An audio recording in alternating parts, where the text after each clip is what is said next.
Fantastic. This is GT Racing right now. He's got traction, he's going around the outside of both of them. Maloney! Oh, he's taking Anderson. Anderson's up to Oh my God! Big crash. Oh my goodness, half the field's going to get rolled. Second very close. These guys are want to make their way through the field very quickly. Oh, there we go. Oh no! That's massive! This is it! This is over! I can't believe this! Oh my God! God, what?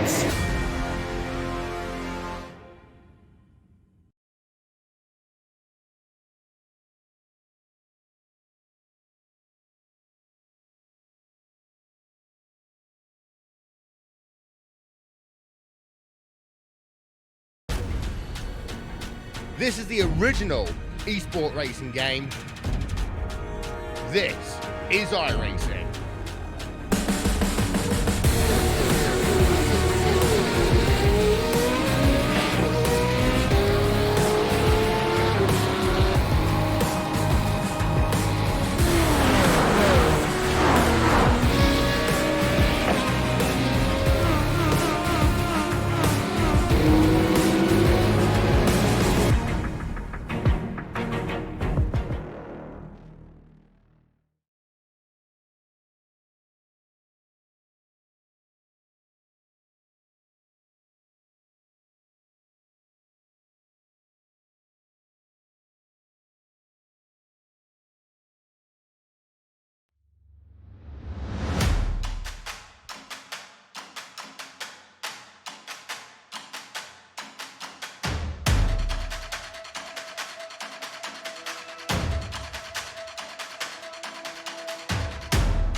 Good evening, hello and welcome to SimSpeed TV here on the iRacing Esports Network.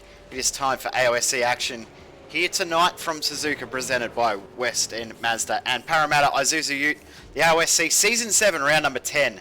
This is the Suzuka 150. My name is Jay Kennedy, going through the intros and the start of our proceedings tonight alongside Ryan Jones. Ryan, welcome along for AOSC action tonight. It is going to be a really interesting race. Pre-qualifying results were very tight. Qualifying underway now, but the championship as well after last week is absolutely hotly contested. Yeah, it certainly will be a brilliant race, and as you mentioned, that championship very close indeed. A number of drivers separated by just a handful of points, and I think that's going to be a very interesting battle as the season continues. 9 rounds in, of course, now, and 10th round today. Marlon McMullen leading that overall Drivers' Championship by just 70 points over Harley Haber. Yeah, it's been really hotly contested between both Haber and McMullen. Of course, last round, very, very controversial at the race at Donington Park. There is still a lot of talking going on behind the scenes about that race, with some heavy penalties handed out by race control, including 2 permanent bans from the series due to deliberate contact with other drivers. So huge events coming out from last round. But the other thing with the championship as well is Andrew Gilliam and Brady Myers made their way up the championship a little bit as well after last round. Of course, Jordan Ross and Kyle Stokes as well, good result. But James Scott, who picked up the win in the last round, still yet to make a big enough impact to make his way up the championship standings. We go to the non-endurance championship standings next. Very similar in regards to the order there, with McMullen, Haber, Stokes and Ross next. But Damien Johnson doing a good job. He's finds himself in 5th, Jack Boyd in 6th. So those 2 guys doing well. Michael Taliancic and Brett Loxton in there. The teams championship though, it's starting to heat up quite a little bit between Evolution Racing Team and Mach 1. It's getting very tight at the top of the standings here for the team's title.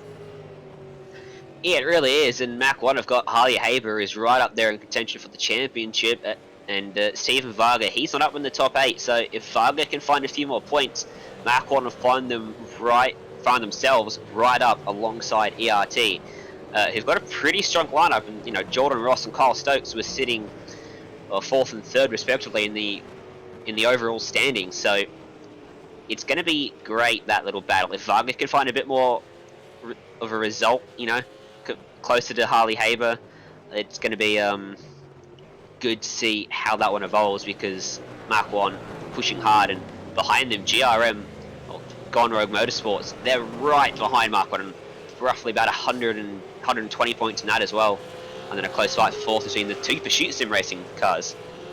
Speaking of one of the Pursuit Sim Racing cars, Andrew Gilliam at the moment is our leader in qualifying, which is underway right now. They've already 6 or 7 minutes into qualifying at the moment. Gilliam, Ross, Mackay and Scott. So we've got Pursuit 1 and 3 and Evolution Racing Team 2 and 4. So that'll be a very interesting front 2 rows if it continues in that way. Loxton and Haber on the 3rd row.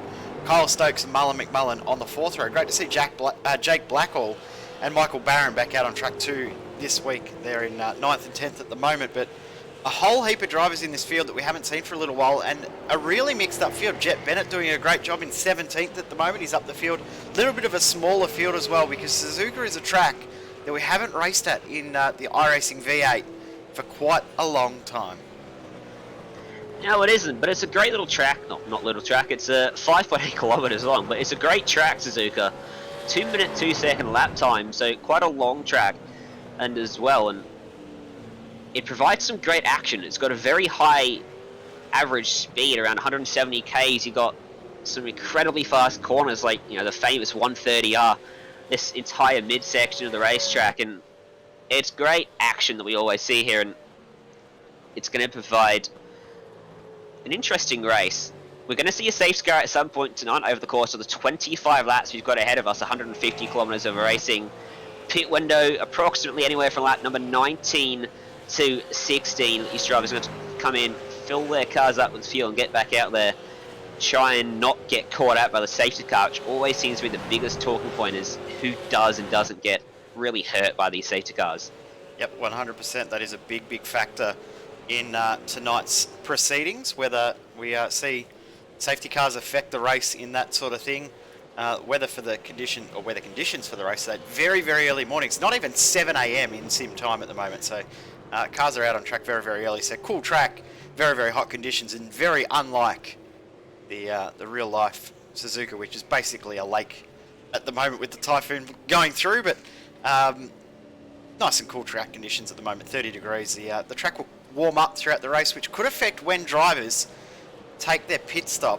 One thing I'm thinking is that drivers may stay out a little bit longer. They might get a little bit hurt by the safety car, but that will be negated because the track temp will increase and the tyres will have much, much better life in that hot temperature.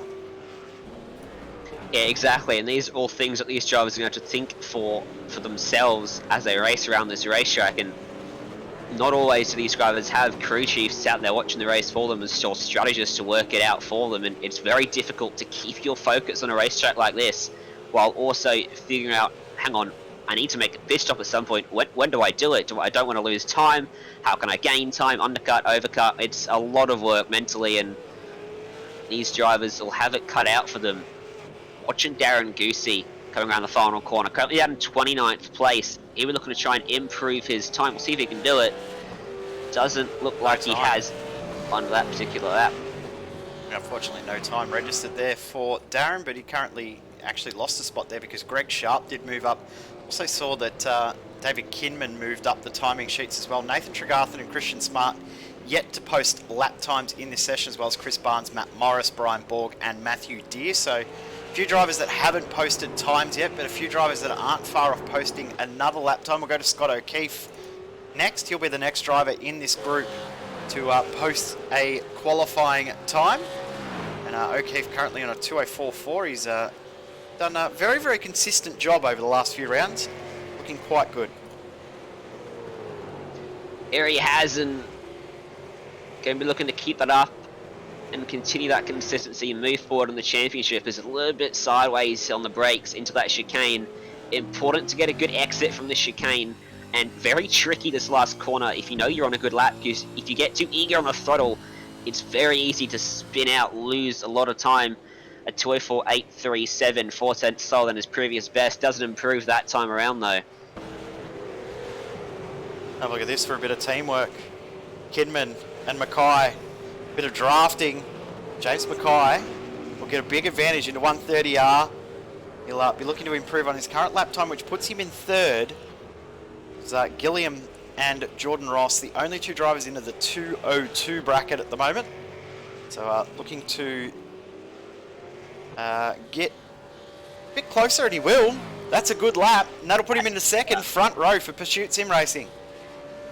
Great lap there from James Mackay, and a lot of that time would have come from that draft from David Kinmond down the straight in towards 130R. So you can thank his teammate for that one for sure. We wonder if we'll see that favour get repaid to the advantage of Kinmond from James Mackay later on in the session. About 8 minutes left to go, not too much time left. So we look for other drivers on laps. Scott Clark back in 27th place, 2:05.1 so far. Using up all the racetrack to 130R. Maximise the track, but don't run it too wide. There's an easy off track out there if you just get it a little bit wrong. And keep it within the boundaries once again through the chicane. Get that good exit, keep it tight or run it out wide and use the track. And, good lap. It is a good lap. 2:04.8, improves by 3/10 on his previous best, goes up to 24th place. Tyler Blackburn's on a lap as well. We'll see if we can pick up the end of this one. Blackburn at 2:04.7. We'll see what he can do. I reckon this is going to be an improvement. It is 2:04.1. Good lap. I just see Blackburn into 14th. There was another driver that jumped up the timing sheets too. Matt Morris has jumped up into 7th position. So great job by Matt Morris as well to get a big jump in position there. It is, and great job from both the shows. Great job from Blackburn. He wasn't really planning on doing this race. He's done a lot. I just saw a bit of an incident occur on my screen there, but he wasn't planning on doing this race, and he's done a lot of practice though for other reasons recently, so good for him. But look at Harley Haber, 6th place. He's on a lap now. Can he advance his spot up the order, get closer to the front of the grid? Not going to happen. He pulls off, he abandons his lap, wants to get back to the pits to get another flying lap in. And who else? That's another car finishing lap. Michael Barron, he just popped up into 8th place with that latest effort. Drivers' lap times coming in thick and fast now. Session's starting to wind down to its final minutes. Yep, James Scott is on a lap. We'll go to him. So he comes out a spoon down the back straight up towards a 130R. One of the most iconic sections of this track. Across here and a lot of curve. Yeah, the overpass there and through 130R. Of course, 130R refers to the actual radius of the corner being 130 degrees. Did you know that? I found that out about 20 minutes ago doing some practice. My team was Tyler, actually. Yeah, well, yep, Reese Gardner, our resident track guru, told me that one, and there's another two. James Scott into the twos, but he won't improve a position. He's still behind his teammate in Jordan Ross. Great lap from James Scott, though, last week's winner. Good lap. Carrying some momentum from last week is James Scott. Who else is on our lap? And again, we pick him up on the run down to 130R. Insert the One Performance Racing driver, Jake Blackall, through the 130-degree radius corner. Get it back over to the left for the chicane. Hop it up and over the curbs. Don't get too much curb. These curbs are quite nice for that last chicane at Suzuki. You can use them up and it feels really nice to drive. That's a bit of a slide from Blackall, and that might compromise his lap. He's going to come across the line, and no time set for him. Probably an off track, the result, the cause of that one. Then a couple of spots we can get an off track. That's one of them for Jordan Ross. He wouldn't have got one there, but if you're on a bit wider, we'll pick one up any day of the week. And I wonder if maybe he did pick one up because he's pulled off in a pin in that lap. Potentially did run a little bit wide and got an off track there, or maybe just realised that he wasn't going to improve the lap, decided to pull off there and have one last run at it with under 5 minutes to go in the session. It's starting to heat up now, this last moment qualifying. Just see Michael Healy tucking into 7th position for One Performance Racing. Great to see Healy back out on track in the iRacing V8 cars once again. It's been a little while since we've seen Healy, a consistent driver in this series. It's comes and goes every now and again, but he's doing a few more laps now. He's doing a great job in the GTs as well. As Loxton crosses the line, improves on his time, but won't improve a position there. Not enough gain. Needs to find 3/10 exactly to gain another spot, does Brett Loxton. Yeah, that's a big gap from those 4 guys in the 202 bracket, and then back to 5th place, Brett Loxton, pretty close from him on back. There is David Kinman now, making his way around the track. Doesn't look like he's been repaid a draft that he gave to James Mackay earlier in the session that could pretty much be attributed to Mackay being in 2nd place right now. We'll see whether Kinman can get anywhere near the lap times of his teammates up on the front row of the grid. Not going to be a 202, it's a 204.1. He will remain in 20th place, or he moves up into 17th place that lap actually. Yeah. So a good improvement for him, 3 spots. Yeah, good lap in the end there. I didn't think he'd improved either, but that was a late adjustment on the timing screen as Matt Lepoitovan is on a flying lap at the moment. We'll go to Matt and see what he can do. Current best 205.5, 31st position. See if he can make up a couple of spots. And this time is a 204.7. Good lap. Well done. Does improve. Edgewell McGovern too is improving at the moment. Who's the next? Matt Morris next. Yeah, Matt Morris. Right, welcome Morris to 203.4 so far. Any chance we can see the front half of this circuit as we're in the back end again? He's just abandoned his lap.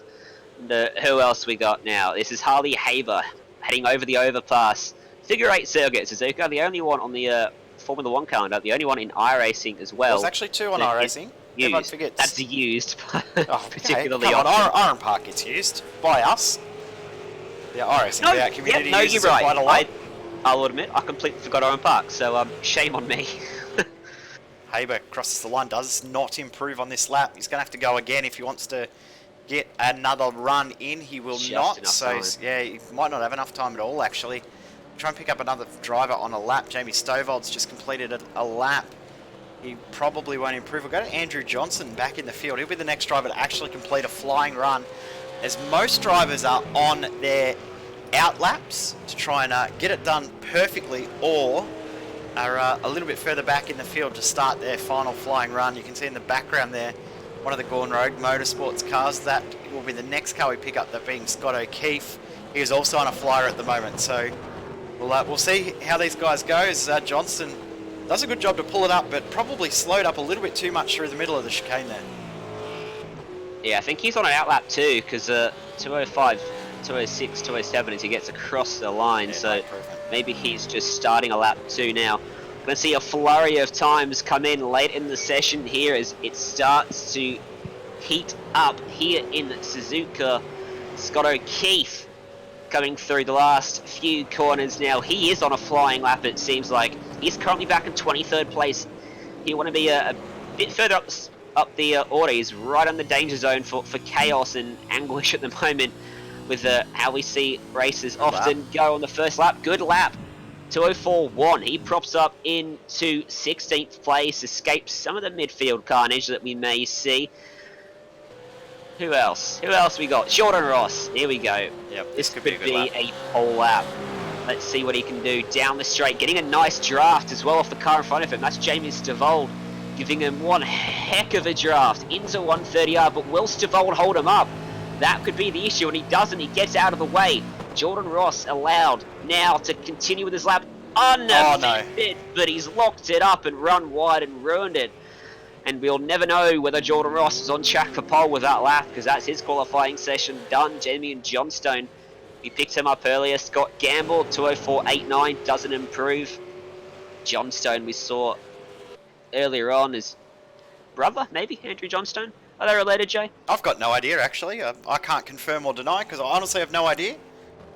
So, Well, if anyone knows, maybe yeah, let us know if you do know. and fill us in. They are on different teams, so possibly not. Usually see family members work on the same team, but Yeah. Johnston got a little bit of help there from the car of Andrew Johnson. They're Yeah. going to go side by side into 130R. That won't help Damien, and they're both off the circuit, so that will not help them.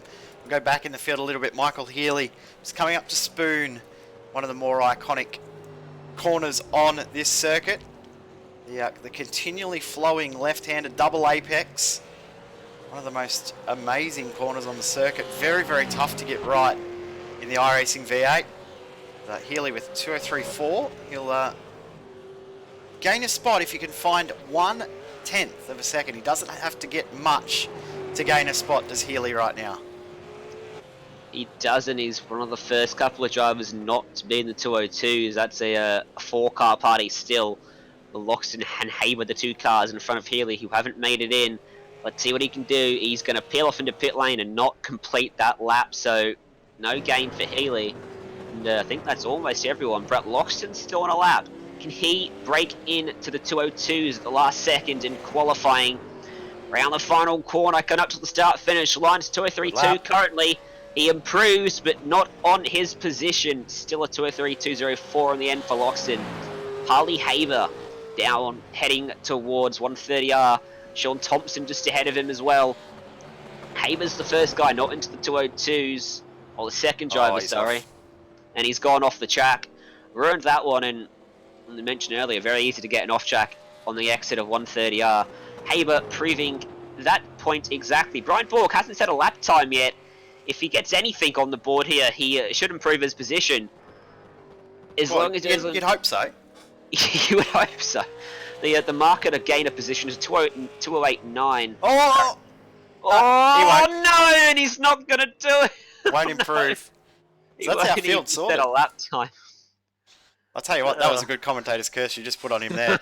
So we go through our grid. We'll quickly run through it because we don't have long for the drivers to grid up. Andrew Gilliam and James Mackay. Pursuit Sim Racing front row with an Evolution Racing team second row. Jordan Ross and James Scott on that row.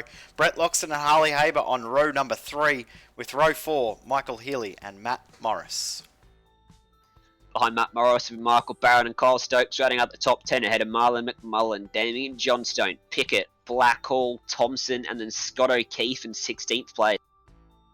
We got Tyler Blackburn, David Kinman next with Rob Harris and Guy Leach on the 10th row. 11th row is Jamie Stovald and Stephen Varga with Greg Sharp and Jet Bennett on row number 12.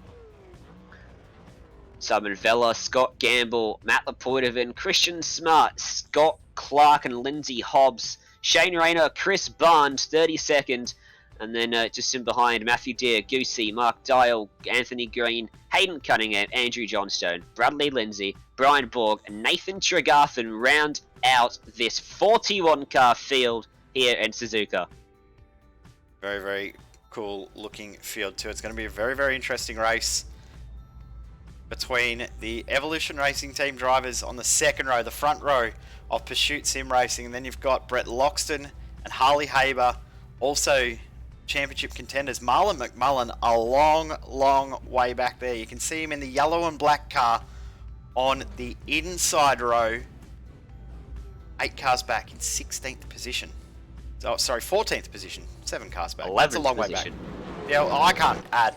Anyway, let's go. Green flag's about to fly. Suzuka is go for AOSC round number 10, and it's a great jump on the inside row there from Andrew Gilliam. James Scott as well has got a very, very good launch. And side by side with Brett Loxton, no real change of position in the front of the field for the start of this race, but we're through at the front fairly clean. Gilliam controls this field. He does. There's a bit of contact off the line towards the very back of the field, but other than that, pretty clean to the first couple of corners for the entirety of this field as Loxton and Haber continue to go side by side for what is 5th place on the track, I do believe, and Loxton's doing his best, but Haber just edges him out, moves through and takes that spot away, and this field trying to sort themselves out as they make their way towards the middle section of the racetrack into the double right-handers. And Loxton, a stout defence for Matt Morris, just not leaving them any room. They're all single file for the front half of the grid, or not the grid, the field so far. A bit double file action further back, but up front, no real change in position. Yep, it's very, very tight through that mid-pack though. Just see here on screen that Tyler Blackburn, Guy Leach changing position, Josh Pickett and Sean Thompson very, very close, but the front of the field, James Mackay and Andrew Gilliam, they've checked out. They're out to an 8/10 advantage over Jordan Ross, just hasn't quite been able to go with these guys at the front. Haber is starting to close on the back of James Scott and already pulling away from Brett Loxton. And Matt Morris in his new look livery, running the JP Simshed livery, he's also pulled a gap on Michael Healy as well. He has. Good start for those drivers as they'll make their way up into 130R, which we've seen a lot of already in this broadcast. You'll be a brave man to make a move into this corner. Someone's going side by side back in the pack. Not sure who that was. As Nick Mullins trying to go the long way round out the chicane on Kyle Stokes. A bit of contact. Stokes has to go out to the very edges and reaches of the racetrack, and he will lose that spot to McMullen. But now look out for Michael Barron and Sean Thompson already side by side behind him down the front straight. And Michael Barron's going to have to go the long way. Sean Thompson's going to go to the inside. 3 wide for a second. Backs out of it. There's Thompson. Stokes gets a bit loose on the brakes. And it's not really going to work for Michael Barron around the outside at turn 1. He's going to have to continue his fight with Sean Thompson. And that's a great little scrap between these 3 drivers. Awesome little battle between these at the front of the field. Haber starting to apply a lot of pressure on James Scott. The rest of that little pack has spread out. We go back to this little battle pack here. Well, it's not a little battle pack anymore because McMullen's starting to check up that group. What have we got? 9th all the way down to 25th. You can throw a blanket over all of them as Jake Blackwell and David Kidman in the yellow and black cars. A little bit of a different colour of each, but side by side. And this is a crossover I was talking to you before the broadcast started, that I said that you can get a bit of momentum coming out of there before we go up to the hairpin. And that alternate line that Blackwell run is now leaving him very, very vulnerable here to Rob Harris. Harris won't be able to get the move done. But you can make moves at the hairpin at this circuit. Yeah, we're having a hotly contested debate about whether that was possible. And I guess we'll see exactly how many drivers up for that one today, Shanes. And we look back to the battle for 4th place. James Scott, Harley Haber. Haber's just chopped off a bit on this lap. He had closed right up onto the back of James Scott, but not making too many inroads further in that battle. Brett Loxton's starting to claw his way back, and he's just dragging Matt Morris along with him as well. How amazing does all of this huge train of cars look the whole way down the field? McMullen starting to pull a little bit away from Kyle Stokes, and Sean Thompson looks really, really strong here. He might be able to get a move done.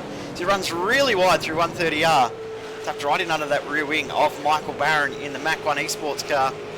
This is going to be an intense little fight over the next couple of laps. You can see the 2 Gordon Road Motorsports cars in the background too of Damien Johnston, Scott O'Keefe. They'll be looking to take advantage here too and get themselves a little bit further forward. But we're through the first 2 laps, and looks like everyone that actually started the race is continued on. I can see one car that has DNF, but I'm not actually sure if they actually took the start of the race. Yeah, no, it's been a very clean race start for these drivers, and a little bit of carnage we could have seen that I touched on in qualifying. Haven't seen any of it. It's been a very clean and respectable driving from these drivers. The change for the lead, yeah, you mentioned that. Yeah. Andrew Gilliam has been overtaken by James Mackay. What happened here? Gilliam's just let him through, and I'm going to step What aside. are we going to see? Jake Sperry will join you for the rest of the call, Ryan. Thank you.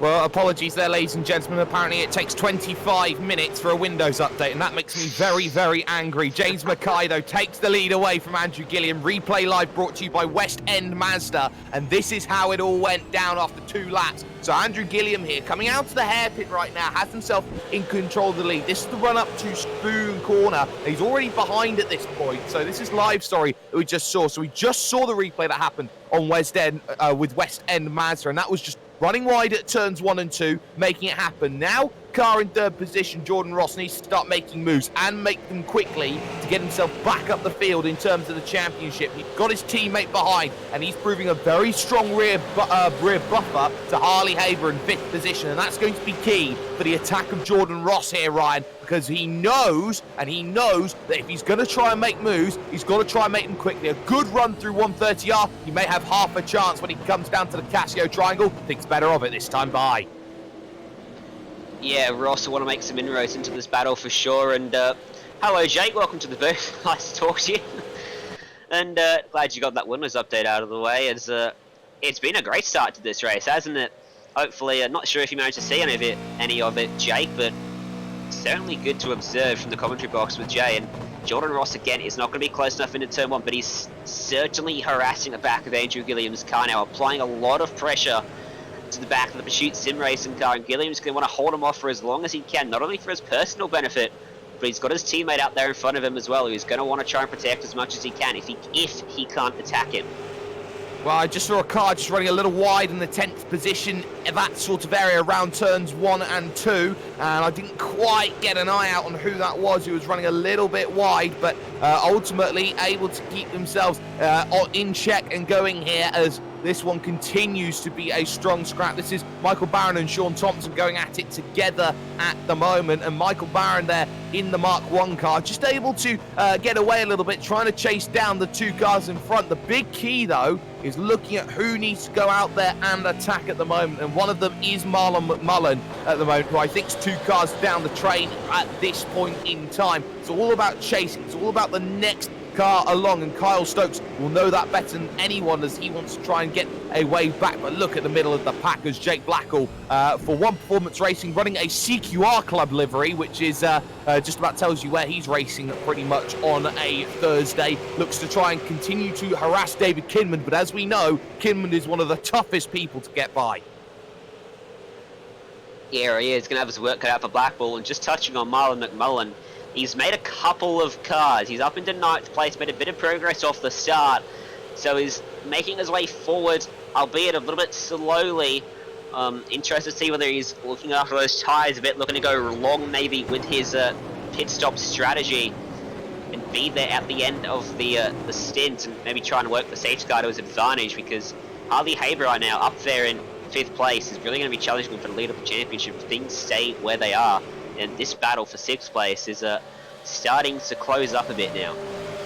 Certainly is. You've got Michael Healy, 7th, and looking to chase down Matt Morris there in 6th place. So a big challenge right now for the Trick Sim Sport boys to gain up 2 through the group. And I don't know how driven you need to be at the moment, Matt, but you know that it says on the back of your rear spoiler that you are driven, so you're telling everyone that you are going to race as hard as you possibly can, and we'll see how that plays out as he looks to go through the S's for his 5th revolution of the circuit, and then looking at every which way to try and find as much gap as possible. Brett Loxton's one of the veteran operators, is always there, is always able to manufacture a move, and you always race with a little bit of respect if he gives you that. So if you give him respect, he'll give you respect back. That's how Brett Loxton drives. Haber, though, very happy just in front, just to sit and wait on that back of James Scott. But look at how that train has closed in under Mackay. So the top 5 all together again. And I wonder whether it was the right decision to put Mackay to the front of the field, because he cannot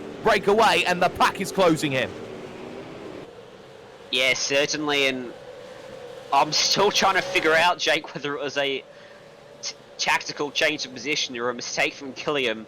And that's why I sort of paused and just stopped saying something when we first saw the replay of that change for the lead. But as you mentioned, he is certainly seeming to struggle right now, because Gilliam's just closed up by an absolute ton through the double left-hander of Spoon. now firmly in his draft down this back straight, dragging Jordan Ross along with him, and James Scott for fun as well. And look at how much he's closing up. Mackay's certainly struggling. And these guys, if they want to play the team game, want to sort themselves out and not battle, because if they battle for just a couple of corners, Jordan Ross is going to be right there and ready to pounce. And for that matter, the rest of the field as well.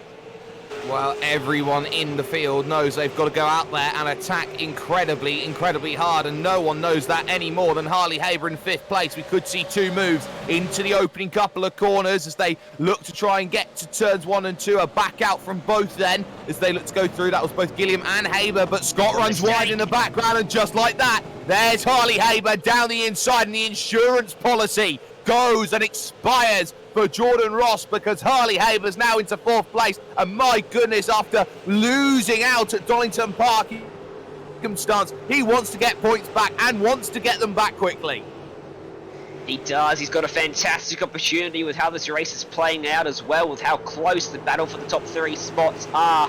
He could very easily find himself up into the lead of the race in the not too distant future, while his championship rival, his main championship rival, the leader, McMullen, languishes back in 9th place at the moment. As now Jordan Ross is the one applying the pressure to Andrew Gilliam. He's right up in behind him, getting in towards the hairpin. Not quite close enough, but if he can get the run to the next sequence of corners, he could set himself up for a move through 130R into the chicane.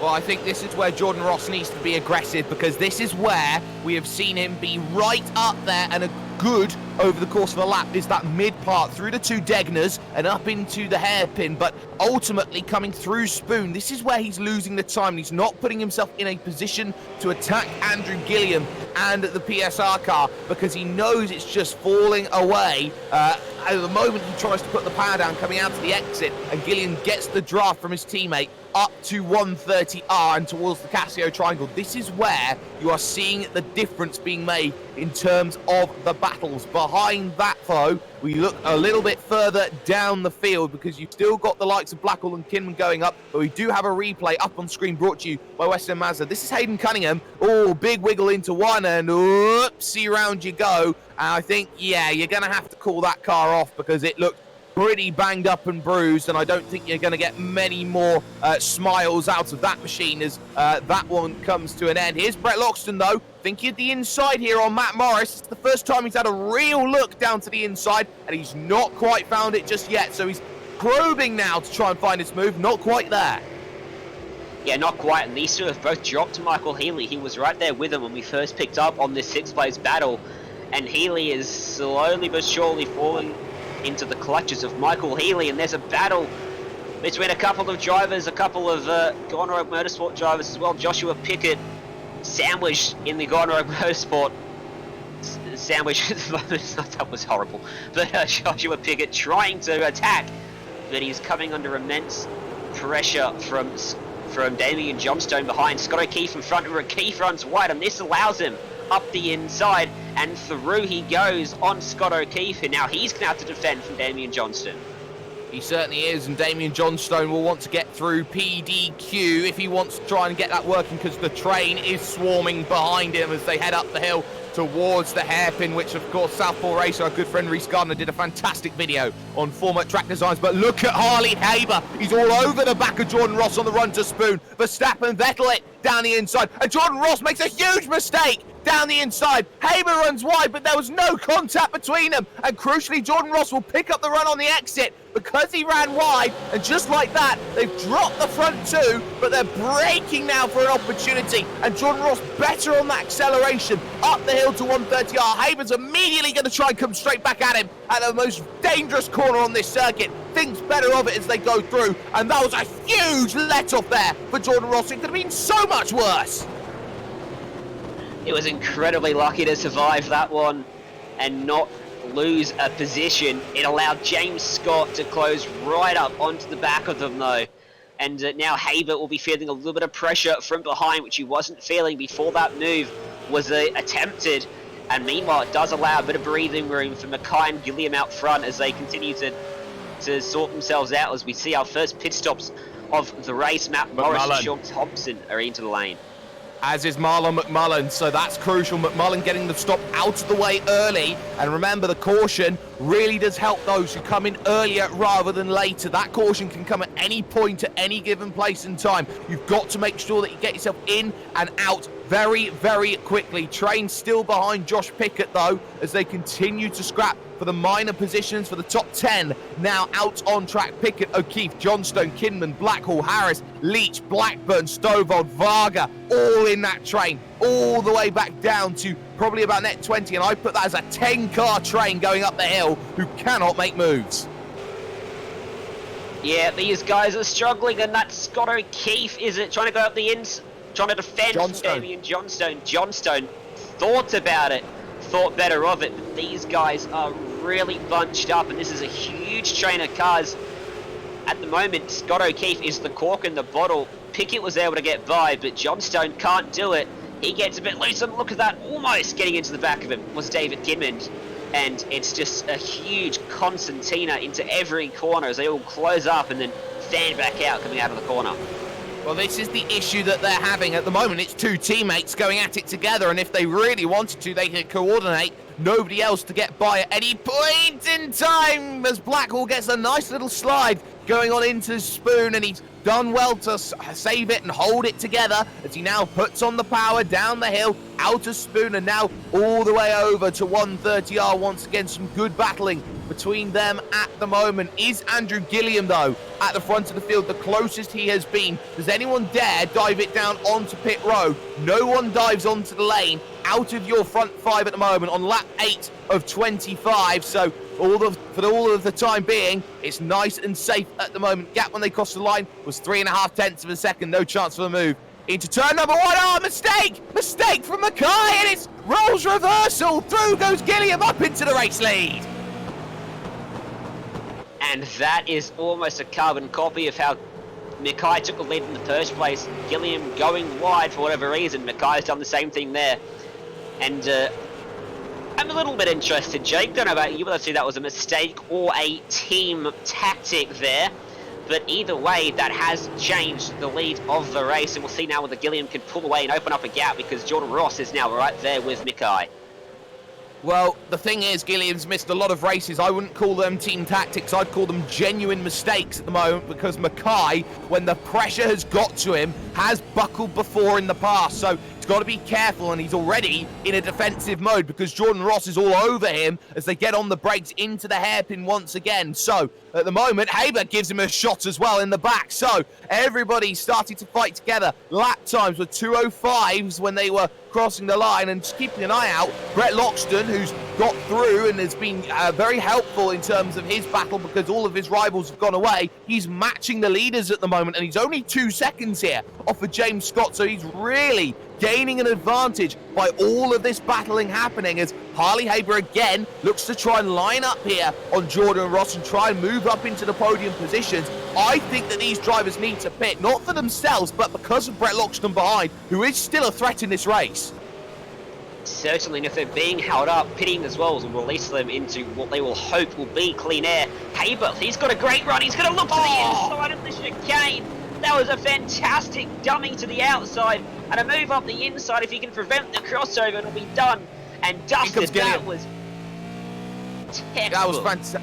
That was textbook driving there from Harley Haber. A worldie of a move as Gilliam, the race leader, comes in. Jordan Ross decides to follow. I can't be overtaken by Harley Haber. Hang my head in shame. I'll dive down onto pit road. Traffic on the exit of pit road, though, and they get away with it. That's Bradley Lindsay getting out of the way. So now Mackay leads. It's Haber in second. It's James Scott now in third place. But crucially, how important are these stops? How close to the pit wall do you want to go Jordan Ross as he gets himself in and looks to try and have that stop? Michael Barron has followed in suit as well. We'll see how these pit stops work and where they come out in comparison. They should be ahead of the likes and co of many, many others. But look at that, Andrew Gilliam, miles better than Jordan Ross on the stop. Jordan Ross a lot worse when it comes to the fuel. 2 seconds short to stop for Andrew Gilliam. And Matt Morris has jumped Jordan Ross, so that's huge in terms of the race. Matt Morris must have gone huge on the underfill. Either that or it's just a big mistake for Jordan Ross. The pit stop for Matt Morris was exactly the same, well, thereabouts of Andrew Gilliam, so they're running a similar strategy. Maybe Jordan Ross has just overfueled that car just a bit. And that's going to be huge because you've got to look at these drivers who are needing to make these stops. Mackay and Haber and co, they will all need to be up there and making those stops really quickly. We are hitting the big crunch time of this championship here. After Suzuka, we got a nice enduro coming up and then more sprint racing that will come up. This is the third of 5 back-to-back weeks on a Friday night here, and it's all here on this magical iRacing Esports network. But still, it is going to be James Mackay who has himself the advantage. The mid-pack behind, not fighting as hard. Tyler Blackburn and Rob Harris still nice and neat together. Rob Harris has been fantastic over the last couple of weeks. I've really seen a great development from him, and he'll be looking to try and improve a little bit more. Do any of the leaders, though, decide they want to cover off some moves? I think Harley Haber decided it. Yes, he did, and he was right on the limit there, as was James Scott, as they looked ahead for the line. Oh, there's a bump there from Scott on the line there on Harley Haber. They are really hitting fine margins on this line. They're pushing for every last bit of speed they can find, and trying not to get a penalty at the same time for speeding the pit lane. Surprisingly easy to do, but where are they going to come out relative to Gilliam and relative to Jordan Ross, who we'll find out whether it was a overfuel or a misjudgment in numbers for him, because Gilliam's coming out of the final corner. He's making his way onto the main straight now. James Scott, Harley Haber. Scott's out ahead. Yeah, Scott's out ahead of Haber. He is, but he's not out ahead of Andrew Gilliam. That's crucial. Can he get out ahead of Matt Lepoidovin and Shane Rayner? Yes, he can. So Matt Morris is right in the thick of this once again. Harley Haber has come out behind Jordan Ross, so he's gone a little bit more conservative there on the fuel at Mark 1, and that's not going to be helpful because he's got to do all that work all over again. And crucially enough, there is a pit stop coming up too, and I'm just keeping my eye out on James Mackay because there is that undercut that comes in. Remember, track conditions here, 35 degrees, they're pretty bang average, so you're only going to be getting maybe 3/4 of a second, maybe only half a second out of the tyres, so you've got to make sure that you're pitting early, and I think everybody pretty much is at this point in time. So James Mackay has got to look at his stop and try and make sure it's the best possible. Gilliam leads net, Scott second. Matt Morris has pulled in a worldie of a pit stop to get himself up onto the net podium at this point in time. This is some fantastic stuff as they go onto the brakes into the hairpinners behind Rayner. What a block pass that is on Matt Lepoidovin. Nowhere to go as this mid-pack battle continues to go on, and behind all of that, Marlon McMullen trying to play damage limitation. Doing his absolute best. I think at the moment the biggest gain from this pit stop phase is James Scott. He was back there in 5th place, and no, that was the car behind James Scott. Matt Morris just made a bit of a mistake, and Jordan Ross up onto the back of him as James Mackay has dived down onto pit road now to make his pit stop.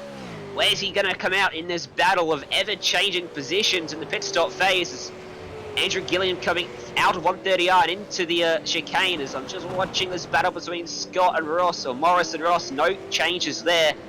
And we're going to see now, where is Gilliam going to be? Is he going to fan out into the lead of this race? Well, Mackay's in the pits, as is Brett Loxton, so keep an eye on Brett, see where he comes out. He leaves at exactly the same time as Mackay, so he's gained some positions. There goes Gilliam going by. There goes James Scott going by, but look at this, Jordan Ross 3 wide into turn 1, so this is going to be a huge move. Matt Morris trying to defend it, and Jordan Ross, a little bit of contact there as they go through turn 2, and Jordan Ross has the move. He's behind Mackay, but crucially ahead of Loxton, ahead of Morris, and ahead of Harley Haber. He's got 3 positions for his troubles, and he'll be very, very happy about that. Haber with all the work to do as McMullen finds himself right in the middle of the train with Matt Lepoidovin. He's not happy at all because he's allowed Kyle Stokes back into the fight. Oh no, contact right up the field. I believe that was Haber going at it with Brett Loxton, was it? Yes, it was. Haber then going through the S's section, big dive to the inside. There was a gap open. Brett Loxton shut the door so quickly. He did, and tough to call it one. Lucky that neither of them really spun out. They've lost a lot of time though. I was just going to mention that Loxton had gained an absolute bucket load of time in the pit stops and brought himself right up into this battle with everyone else. There you can see the replay. He tried the late dive and it just wasn't really there for him. in the end, there was a gap, yes, but it was always going to close. And unfortunate to make contact and lose the time that Gloxton's case, he gained. And for Haber, from bad to worse, the pit stops, he's lost even more time now. Well, he's got the safety car still, as Kyle Stokes has made the move on Marlon McMullen and has got it all done. This was coming out of the two Degners, so out of Degner 2, which is the big braking zone. You come out of that section. What a run! He got off the exit. I think McMullen let him have it because he doesn't want to be dealing with too many issues later on in this race. Not many drivers worrying about incident points in these early goings. It's a very lenient track for those sorts of things, as there is a change for the lead, as in comes Scott Clark, Simon Vella down onto lane, as Josh Pickett and Tyler Blackburn continue to scrap, and this is for the overall race lead, but not the net at the moment. So Tyler Blackburn takes the lead away from Josh Pickett, who is falling off a cliff a little bit, but your actual race leader, if you put strategy in, is going to be Andrew Gilliam. Brett Loxton and Harley Haber. Haber did apologise over the course of that last lap, so he does have a conscience, so to speak, but he will now be looking to try and get past Brett Loxton very, very quickly, and hopefully before a safety car appears. Yeah, indeed, and I dare say we'll see Pickett and Blackburn dive into the lane probably in the next couple of laps. And interesting strategy from them, going as long as they can, it seems like. And not sure that waiting for the safety car is going to be the beneficial strategy for them. And we'll see how that one plays out. Fresher tyres at the end might be a big advantage for them, though, as the race goes on. As we're on board, we're looking at Harley Haber from the outboard perspective now, the Mark 1 Esports driver. Now we're back on board. Come on, Jake. And this is back in 9th place. He's looking at Loxton. He's going to have to think about this move and get it done the cleaner way this time. Don't make contact with him. Don't risk a penalty that could drop you down and cost you points in the crucial championship battle. And that has been the thing that Harley Haber has lost so much this season. It's points when it matters. He could be 200, 300 points down the road. He hasn't been, because he's been involved in incident and he's been involved in controversy. So we'll keep that in mind. James Scott under pressure. It's a battle of two Jameses for second and net third, as James Mackay and James Scott look to go at it for second and third on the road at the moment. No dice though, heading through 130R, looking for the brakes they go into the next Casio triangle, and there is going to be no chance of making this move. It's all about playing that patience game, that waiting game at the moment. You've got to hope that this pack closes up, as in comes Pickett, in comes Blackburn, and this is going to give the lead back to Andrew Gilliam, who has been a cut above over the course of strategy and stops. But you have to remember, the fuel save becomes so vital. Look at Harley Haber though. He's thinking about the outside, moves to the inside, gives Brett Loxton no room on the outside. A good pinch on that area, and he's got the move done. Oh, he sent him, he gave him a shove there back, saying, do you want to get past me? Well, I'm not too happy with you. I'll let my feelings get known on the track. A true blue Aussie shove as he goes through turns 1 and 2. And Brett Loxton says, yeah, I know you're through, but I'll just say, you know what? That's what I thought of it. And here's the replay from on board with Brett Loxton. You see Haber right out of the inside, pinching him as much as he can. And then the shot back from Brett Loxton, a shot of the gas back into that right rear. And good to see, not intentionally wrecking there, just a bit of a nudge. And now the caution has come out, and this is going to bunch the field right back up. Haber got that move done at exactly the right time, and now we will see the field bunch. We'll see the drivers reset, and we will get about a 10-lap sprint to the end.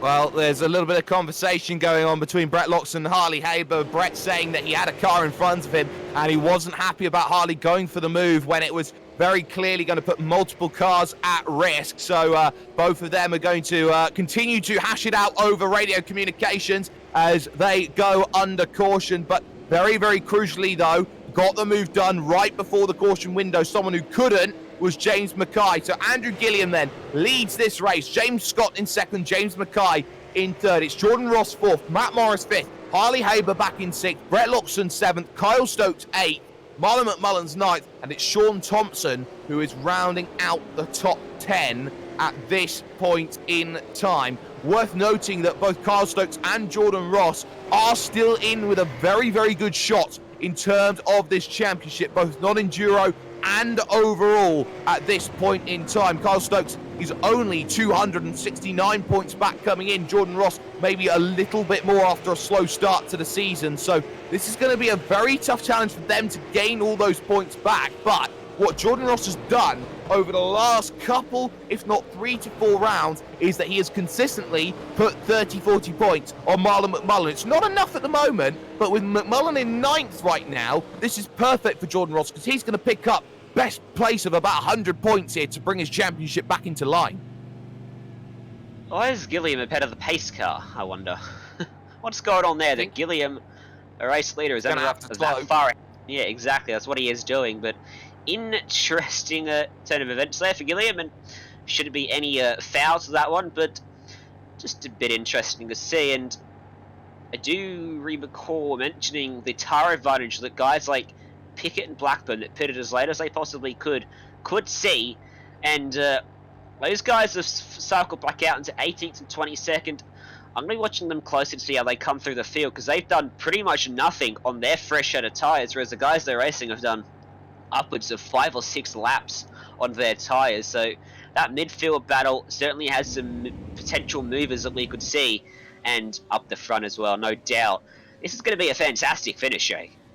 It's worth talking about the fuel numbers as well. Gilliam, 13.8 seconds on the stop. James Scott is the worry. He took 12.4 seconds worth of fuel. Brett Loxton took 13 seconds worth of fuel. Those two drivers are the ones to look out for who may be going short. The one who took the most fuel, well, it was Harley Haber. He took 16 seconds worth of fuel. That's a full 3 seconds almost more than Andrew Gilliam. And he's got to be careful here, because those 3 seconds could have jumped him up at least 3 or 4 positions in this race. So very crucially now, Haber's got to get through quickly, so does Jordan Ross, but Andrew Gilliam has only made one mistake, and only to his teammate, which is probably the best mistake you can possibly make. It's this restart, which is going to be the big key that we're looking at drivers going through. And let's remember as well that they're going to probably only have about 8 laps worth of racing when they next go back to green flag running. 8 laps to get a move done around here, there's not long at all.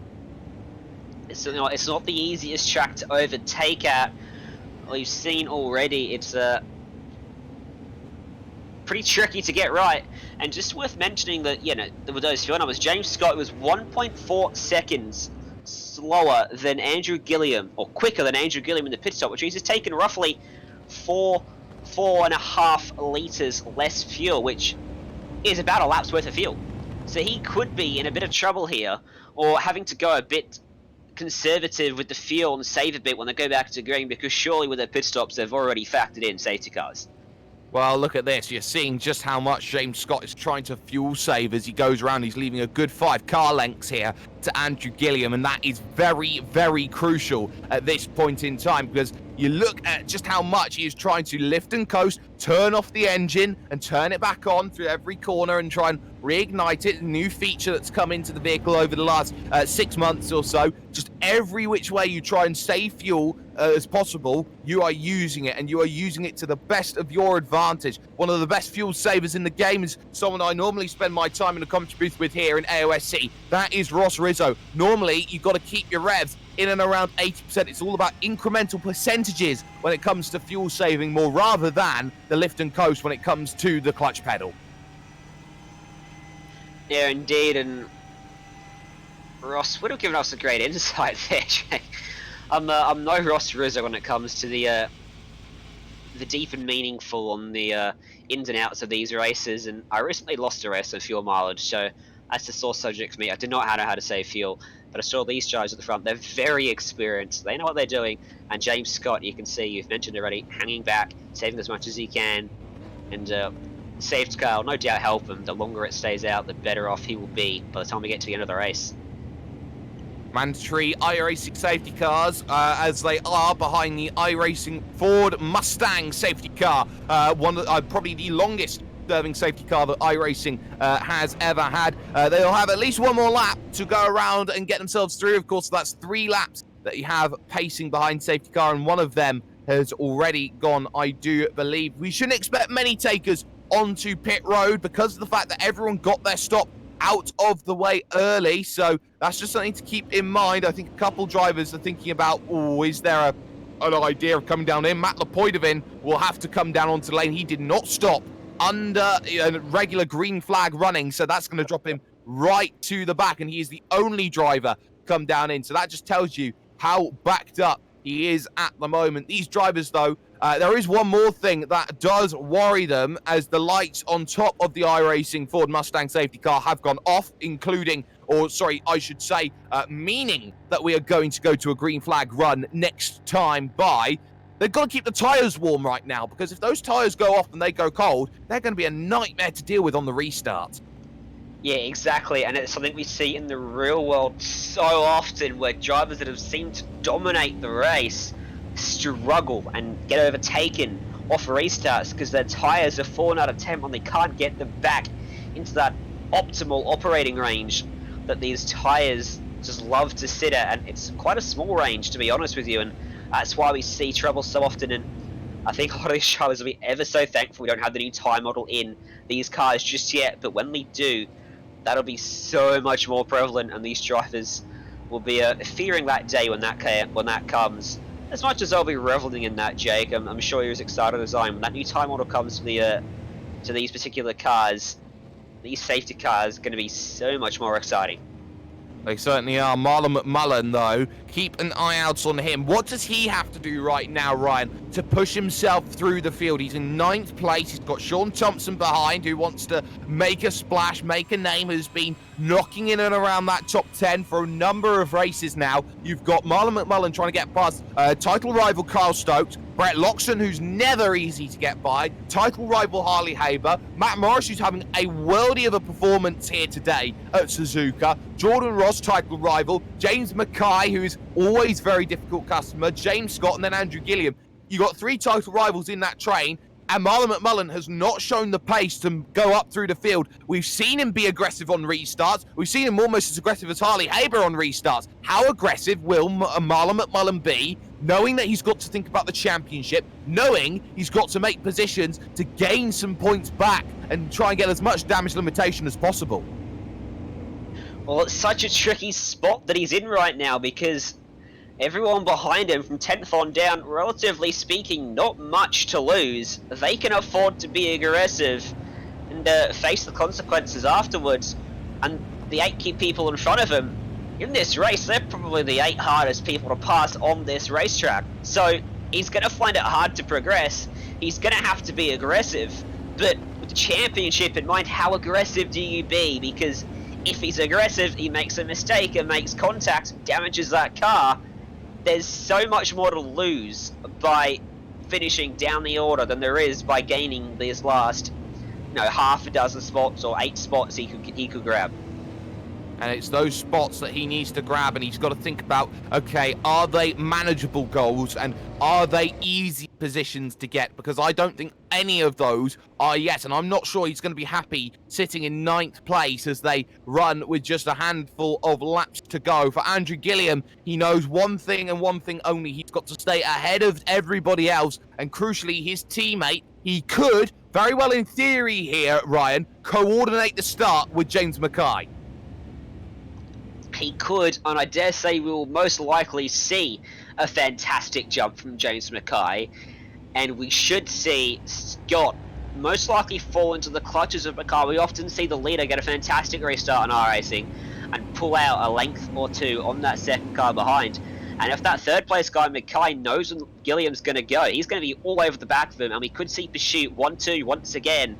And of course, Mackay up there in the championship more than Gilliam, so I wonder if we'll see another change in the lead between Gilliam and Mackay, if he does happen to get by Scott. Well, we just start to worry about multi-rules and all the rest of that as everyone looks to try and make sure their advantage is best played for them. Andrew Gilliam, we hadn't seen him since Barber, where he unceremoniously dumped Harley Haber around another race, which Haber had to try and fight and get points back in through the second race, and he did so well enough. But the pace car heading itself through 130R only has the triangle before we get ourselves back to green flag running. Gilliam, Scott, Mackay, Ross, and Matt Morris, your top 5 at the moment. But look out for Harley Haber in 6th place. He loves being aggressive off the start. You do not give him an inch off of a restart, because that is one of his very, very strong skills, being aggressive right off the line. How much do you back off if you're Andrew Gilliam? He gives enough room for that pace car to think about diving down onto pit road, which it does so right about now. When do you go? When do you attack? He waits a very long time to try and get it to work. They're trying to pick up the move. Look how hard to the inside James Scott goes. There's the green flag. Let's get ourselves back to racing then, here at the wonderful circuit here of the magical Suzuka track. And again, Haber on the outside. Mackay also trying on the outside to try and make that move. On the brakes they go into 1 and 2. And look at that, up and under attempt coming. Not forthright at that stage. Matt Morris trying to fight it hard with Harley Haber, who's there on the outside. Has to leave a room, but look at that. Great defense from Matt Morris. He held off Harley Haber, and we don't hear many drivers being able to do that off a restart. He's got exactly what he needed. He has great defense of Matt Morris. He had literally enough room to move across, sliding across on his bumper, but Haber is going to continue to be aggressive and try to make this spot up on Morris.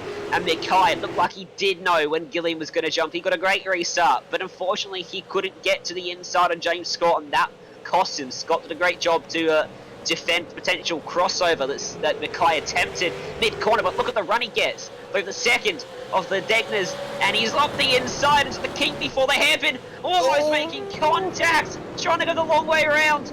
Can he get the exit that he needs? He does, and yes, he can. Side by side.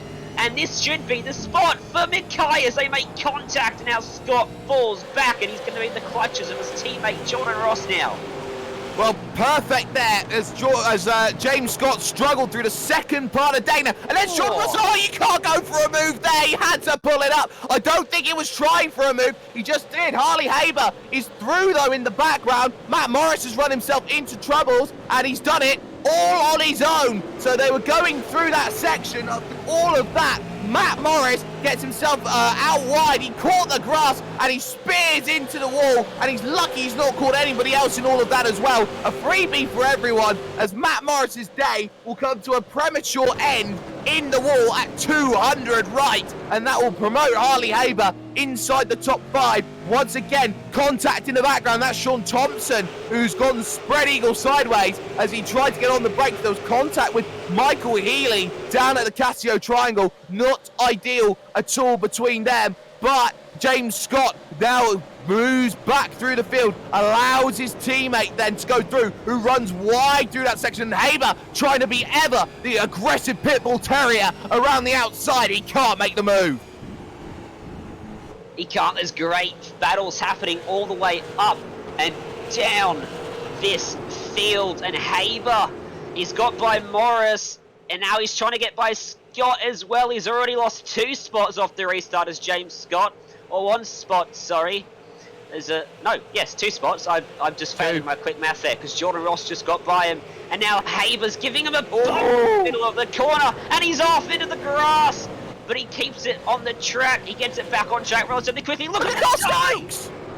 What a dive from Stokes, but he couldn't get it done. Not enough momentum in the middle of the corner. Hyper aggressive from Kyle Stokes there.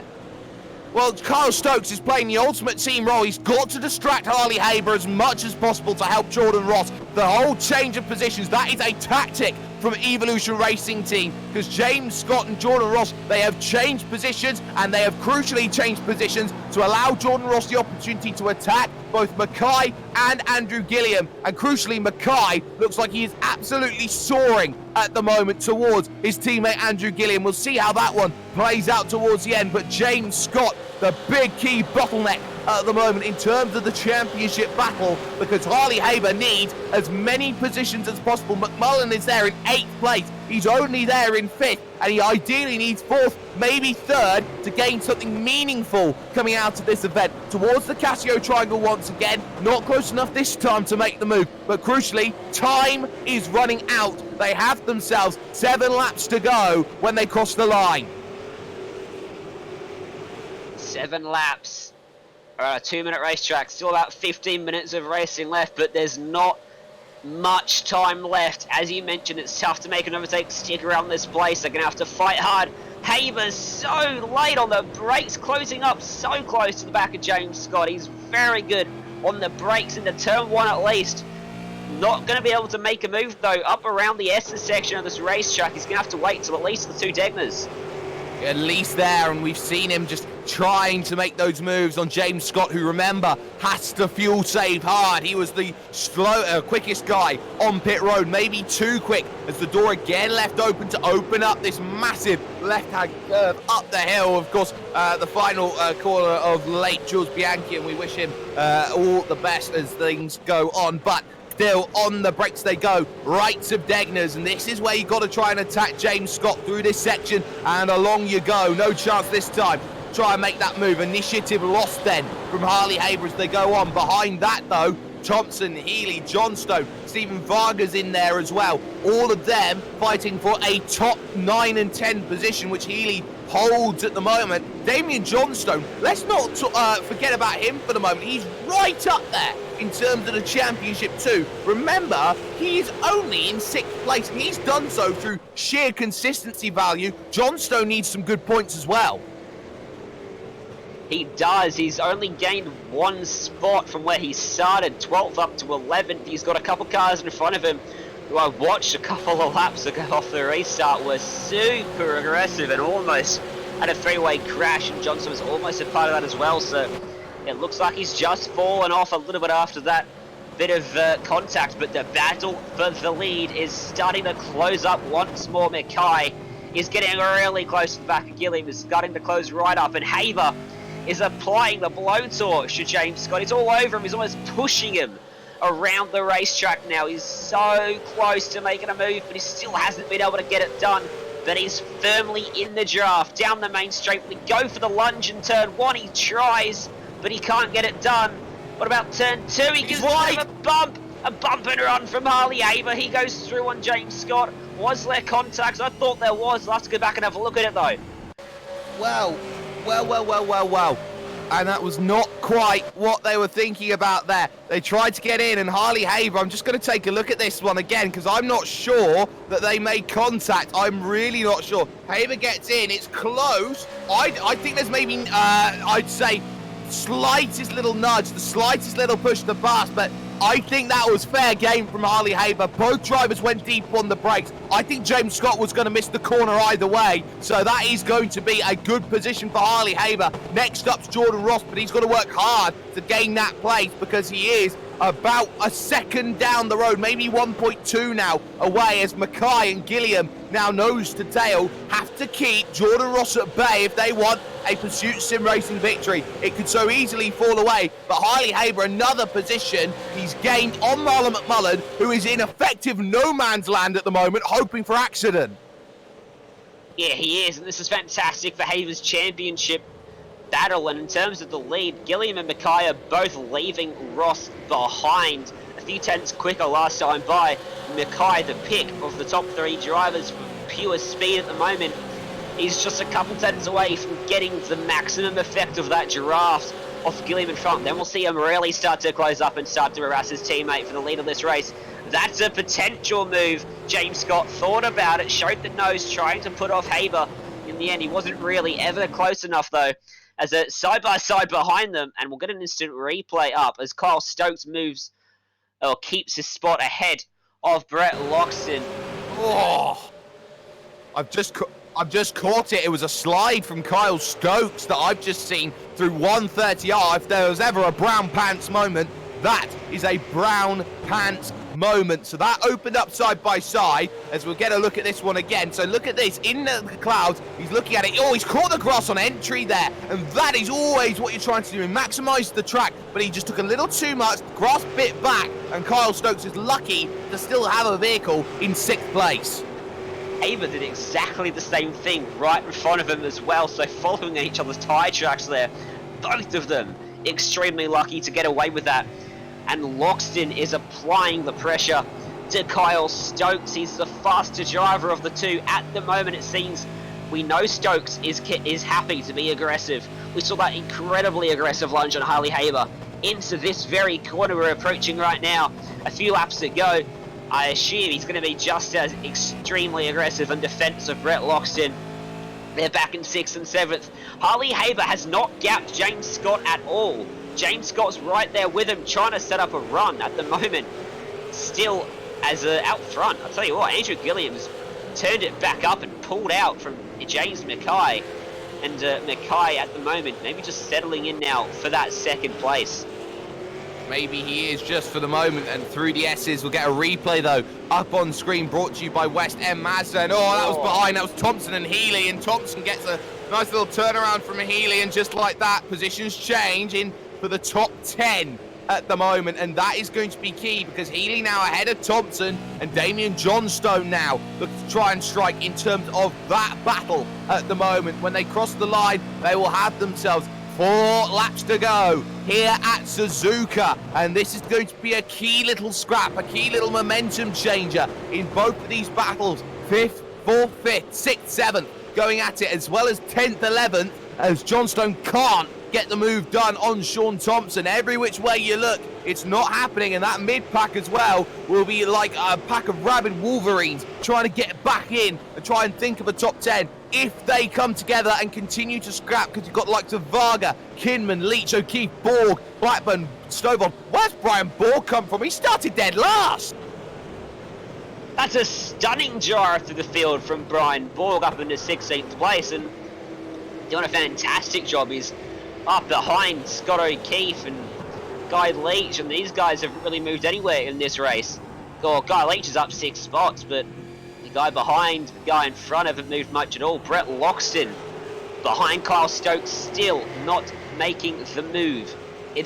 We keep talking how tough it is to pass at Suzuka. This is a prime example, because no matter how close he gets, the corners just aren't lining up right to be able to throw it up the inside and make it sit cleanly.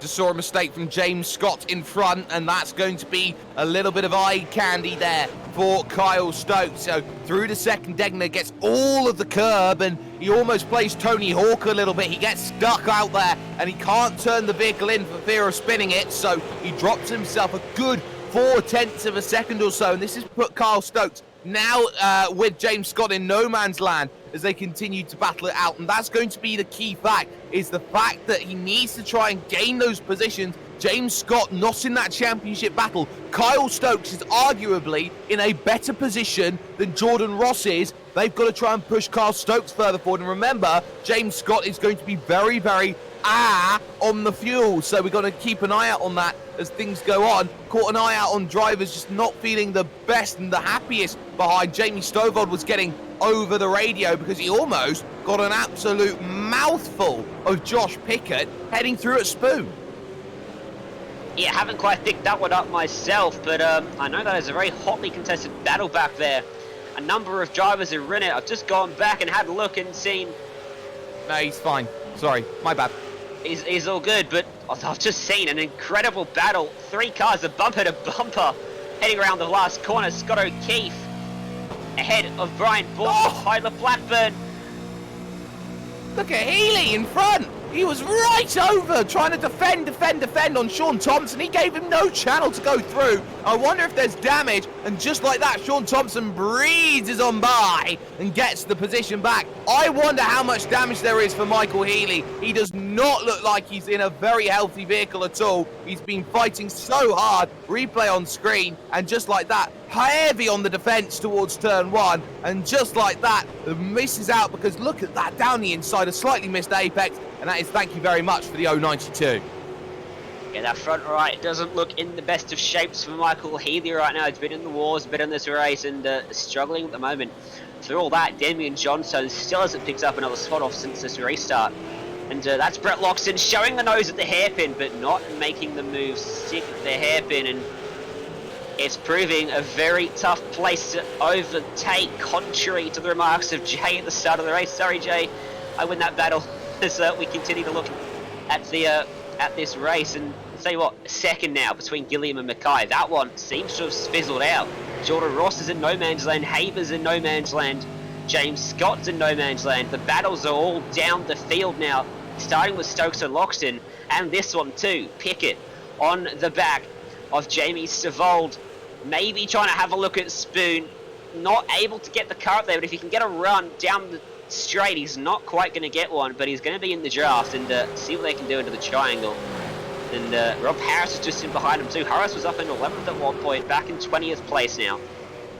Oh, here, oh, a little look then from Jamie and Johnstone up into the Casio triangle. No dice, trying to get past Michael Healy, and he thought better of it in terms of the scrap that he's got going on. 2 laps to go then here at Suzuka. The gap at the front is 1.1 for Andrew Gilliam, who leads this one. He's got a victory already this season. He got it at Daytona Beach, Florida, and he did so against one of the best drivers that you've got out there at the moment on the service, Ethan Grigg-Gault. So we know how talented he can be. Harley Haber has not fallen away here as James Scott has kept himself in, and Haber is making mistakes now. He's overdriving the vehicle, and James Scott is back looking for 4th place once again. Is his fuel numbers perfect? I think he spent a few laps trying to fuel save hard, keep himself back in line, and look at how aggressive now James Scott is starting to look as he tries to give himself a bit of help to Jordan Ross as they go through the right. A missed apex again from Harley Haber on the brakes into the right. It's track extend city now for Harley. He's got to make sure his vehicle is the widest Mark 1 car in all of Mie Prefecture.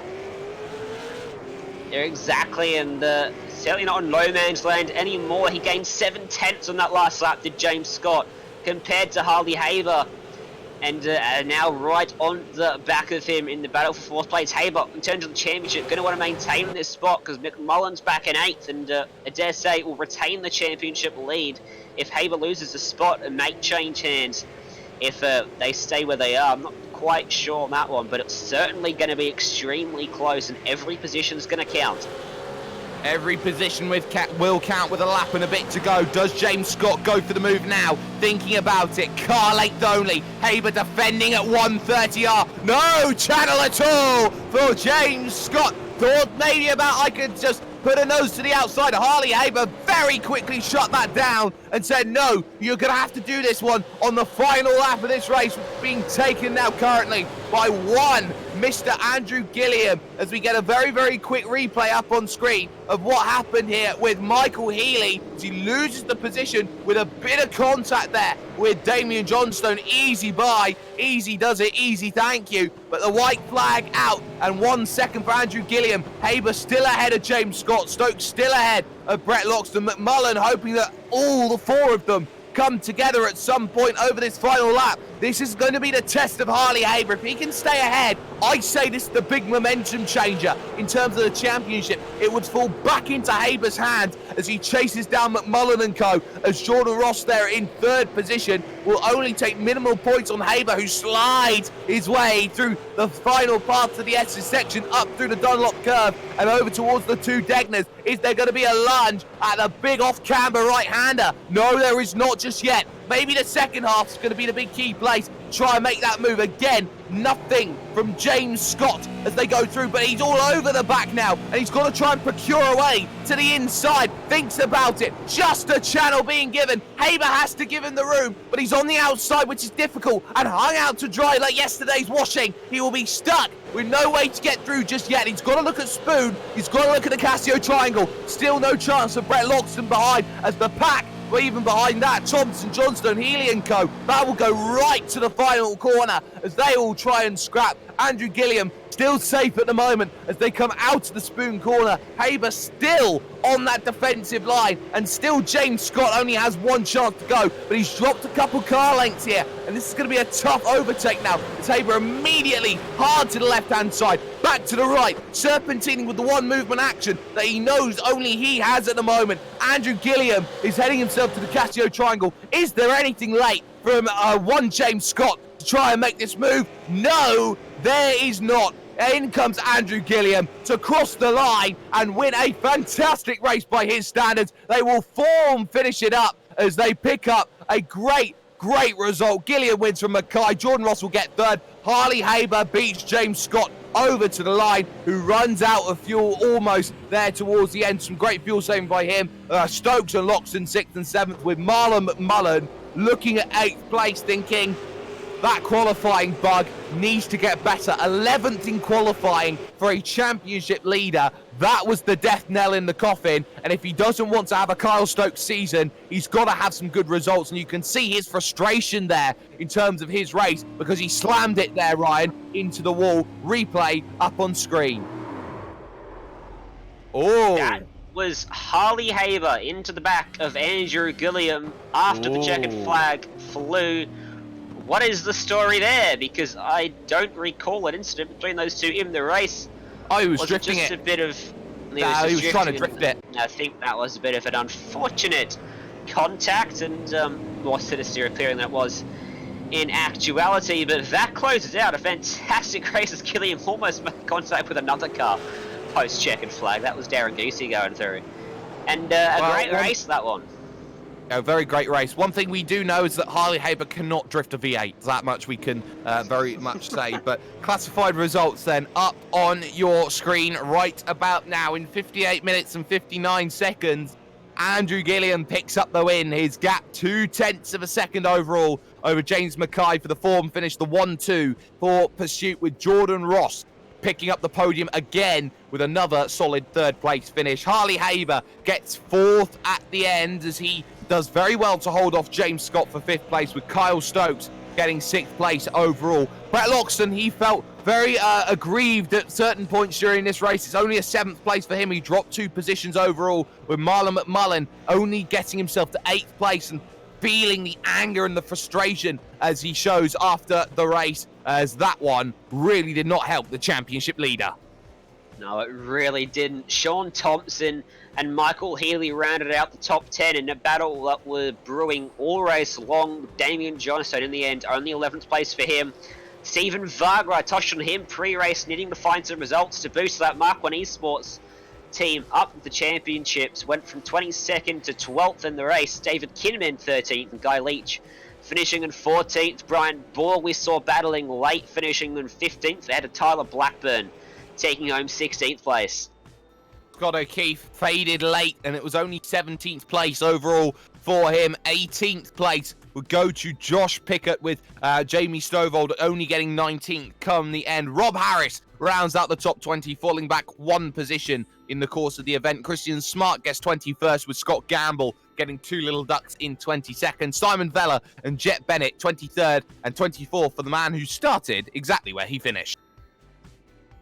Chris Barnes came up 7 spots to claim 25th place in the end. Scott Clark and Greg Sharp 26th and 27th ahead of Lindsay Hobbs, Darren Goosey and Matt Lepoidovin, who had to pit under the safety car after staying out a lap too long under green flag conditions. He rounded out the top 30, and then it was Nathan Tregarthen and Anthony Green 31st and 32nd.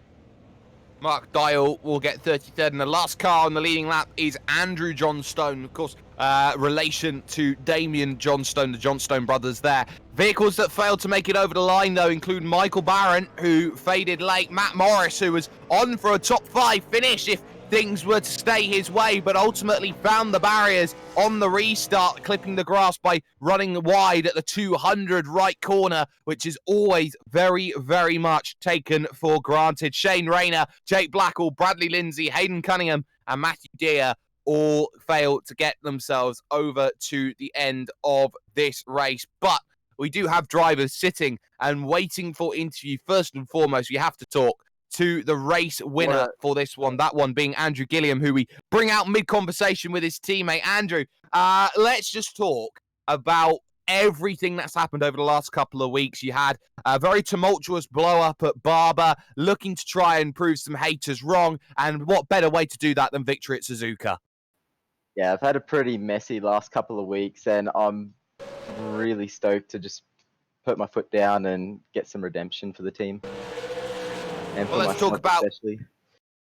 Well, for yourself especially, yes. But let's just talk about the early stages of that race, because a small mistake from you opens the door up, allows James Mackay through. I'm pretty sure not team orders, but really put yourself in a position where you didn't have that chance to break away the same way that you did after the restart. Just how difficult was it trying to battle in that pack, heading towards the caution that was coming up in your first pit stops, knowing that you were in that position, seeing a pack of 5 and having to really race hard just to keep position? Yeah, I count in my head each marker as I go past, and I completely missed the first one. So I actually used the 50 board as my brake marker, and my eyes just lit up. I was really pleased that I could keep it in second, and then yeah, I tucked in behind James, but that aero wash is really intense. Like, you feel the car move. I had to actually drop back a bit from James because he was getting so taily that we're falling back towards Jordan Ross and that. So it was a bit of a balancing act to make sure we had that track position the whole way to the first safety car. Second race win of the season. You're looking like you're trying to put together a very, very strong run of things. You've got a lot of things coming up as well. So in terms of the next rounds of the championship, I believe it's Enduro's next round. So in terms of how this pursuit team are looking at, as I believe it's Bellar, I don't quite get the ear from my compatriots. Imola, is what I'm hearing. So Imola, we're going to next. So how are you going to be feeling about a track which is very narrow and actually quite similar to the feel of Suzuka, very much all about trying to stay within that 1 second and trying to make sure that the draft works out? Look, we're really confident heading into the next 3 rounds. They're tracks we've driven as a team on quite a few times, and we've got really good headway, really good pace from previous rounds as well. So we're feeling really confident heading into the next race for sure. Well, before we let you go, Andrew, any shout-out sponsors, anyone you'd like to thank? I'd like to massive shout out to MXTV and Track Racer. Thank you for their massive support.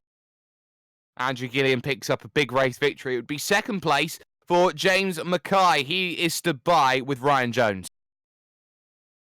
Well, you finished where you started in the end after leading the race for a number of laps today, and James, was there anything left out there? Did you make mistakes? Did you throw away the win today, or was that just job well done for Andrew Gilliam?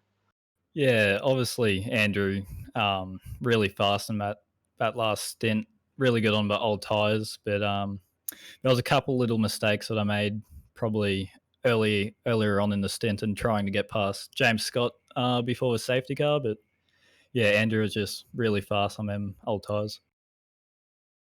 Well, we saw at one point in the final stint you were really closing back up to the back of Gilliam, and then you fell away as the race really started to wind down in the last 3 or 4 laps. Was that just a result of the worn tyres, or just trying to consolidate a 1-2 finish for Pursuit Sim Racing?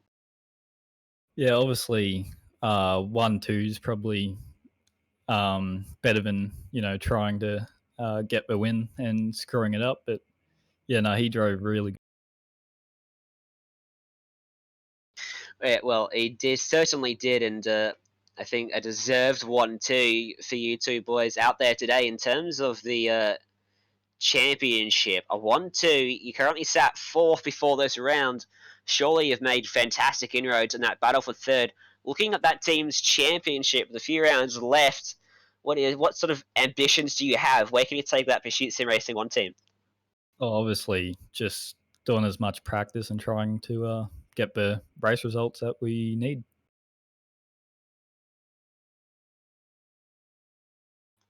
I think we've just lost you there, James. Are you still there with us? Yep, you got me. Yep, there we are. Carry on. What were you saying, James? Yeah, obviously, doing as much practice and trying to get the race results that we. Oh yeah, we seem to be having a few issues with James's microphone there. I think we'll move on from that one. James Mackay there getting second position. But Ryan, sometimes things are unfortunate like that. But anywho, final thoughts then as we close the curtain here at Suzuka, move over to Imola. Well, I think Pursuit Sim Racing, we've got to watch out for them because they're coming on form, and an ominous 1-2 result there. It didn't really, the lead wasn't held by anyone other than a Pursuit Sim Racing car all race long. They are 900 points off the current championship leaders, and I'm very excited to see how close they can get. Well, we'll see just how close things are going to get in 1 week's time. You can only catch that on the iRacing Esports Network. But a massive thanks to those who get it done, to Parramatta, Isuzu Ute, and of course to West End Mazda, who have been on the replays for us. Jay Kennedy has been there in the background and has been there for the start of this broadcast whilst it takes 25 minutes to do a Windows update. There's Ryan Jones, who has been alongside me on my left-hand side. I've been Jake Sperry, but championship comes back into Haber's perspective. Yes, got the result he wanted in fourth. Andrew Gilliam will be the one smiling, though. A big, big victory for him. Puts his season back on track heading to Imola, and just how important final few rounds of the season are going to be. It's all running up in favour, and we're getting closer and closer to such a climactic finish once again. Make sure you watch more action that happens on the iRacing Esports Network, and we will see you at Imola. iRacing, you What I one like. of the best. You got him 4 abreast. Often imitated, never duplicated. The greatest show under the world of outlaw.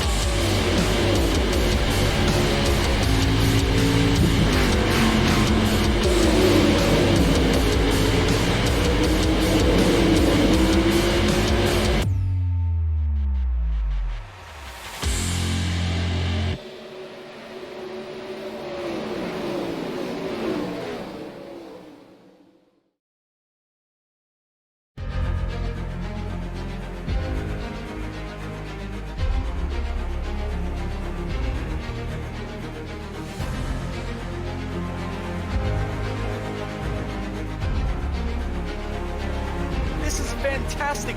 This is GT racing right now. He's got traction. He's got with the outside of both of them. Maloney. Oh, he's taken Anderson. Anderson's up to him. Oh my God! Oh, big crash! Oh my goodness! Half the field's gonna get rolled. Very close. These guys are 101.